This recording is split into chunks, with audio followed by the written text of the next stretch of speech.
دوست کو دولت کی نگاہ سے مت دیکھو، وفا کرنے والے دوست اکثر غریب ہوتے ہیں۔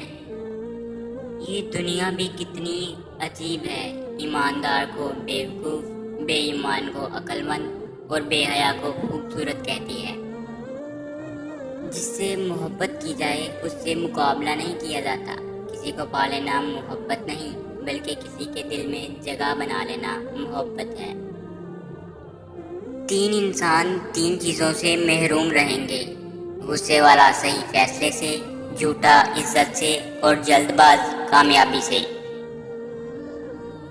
ان لوگوں کو کھونے سے ڈرو جن کے نزدیک دوستی کے رشتے خون کے رشتوں سے زیادہ عزیز ہوتے ہیں۔ حضرت علی رضی اللہ تعالیٰ عنہ نے فرمایا، زبان سے نکلے ہوئے الفاظ جسم کو نہیں بلکہ روح کو زخمی کر دیتے ہیں۔ کوئی تمہارا دل دکھائے تو ناراض مت ہونا، کیونکہ قدرت کا قانون ہے، جس درخت کا پھل میٹھا ہوتا ہے لوگ پتھر بھی اسی کو مارتے ہیں۔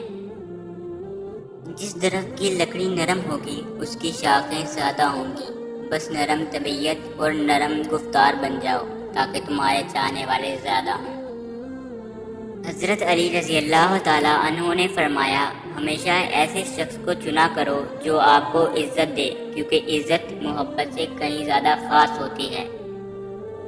زندگی جینے کے 2 ہی راستے ہیں: بھول جاؤ انہیں جن کو معاف نہیں کر سکتے، اور معاف کر دو انہیں جن کو بھول نہیں سکتے۔ جس کو تم سے سچی محبت ہوگی وہ تم کو فضول اور ناجائز کاموں سے